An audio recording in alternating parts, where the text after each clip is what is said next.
భారత తూర్పు తీరాన్ని సైక్లోన్ ముంత బలంగా తాగబోతుంది. గాలుల వేగం సుమారు గంటకి 110 కిలోమీటర్లు దాటే అవకాశం ఉంది.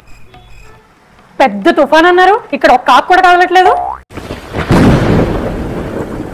ఇంత తుఫాన్లో నీకు నిద్రలో పడుతుంది అక్క. సర్లే గాని ఈ తుఫాన్ వెళ్ళిపోయాక ఆ కరెంట్ వచ్చాక అప్పుడు లేపండి నన్ను. ప్రపంచం అంతా అంతమైపోయినా కూడా నువ్వు మాత్రం కుంభకర్ణులాగా పడుకుంటూనే ఉంటావు. దానికి నిద్రకి సంబంధం ఏంటే? తూర్పు తీరాన్ని సైక్లోన్ ముంత బలంగా తాగబోతుంది. గాలుల వేగం కరెంట్ తీసాడా? వీడికి అసలు ఎప్పుడు కరెంట్ తీయాలి ఎప్పుడు తీయకూడదో కూడా తెలియదు. తుఫాను అని టీవీలో చెప్పంగానే తీసేస్తాడు. నిజంగా తుఫాన్ వచ్చిందా లేదా అని చూసుకోవడం కూడా ఉండదు. దానికి పెద్ద పెద్ద తుఫాన్లు వచ్చినప్పుడేమో తీయడు, చిన్న గాలి వస్తే చాలు తీసేస్తాడు. అబ్బా వెదర్ ఎంత బాగుందో అక్క. నేను అలా ఒక లాంగ్ రైడ్కి వెళ్ళేసి వస్తాను. ఇంత తుఫాన్లో ఎక్కడికే? ఇలాంటి చిన్న చిన్న అడ్వెంచర్స్ చెయ్యాలక్క. లైఫ్ లో రిస్క్ లేకపోతే మిగిలేదు రస్క్ మాత్రమే.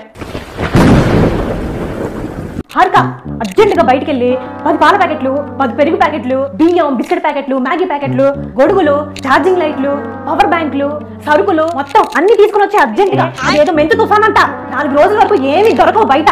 అన్ని తెచ్చుకొని జాగ్రత్తగా పెట్టుకోవాలి. మీకేం తెలియదు పెట్టదు. అది మెంతు తుఫాను, కొత్తిమీర తుఫాను కాదు, మొంతా తుఫాను. ఏదో ఒక తుఫాన్లే, అన్ని తీసుకొని రా ముందు.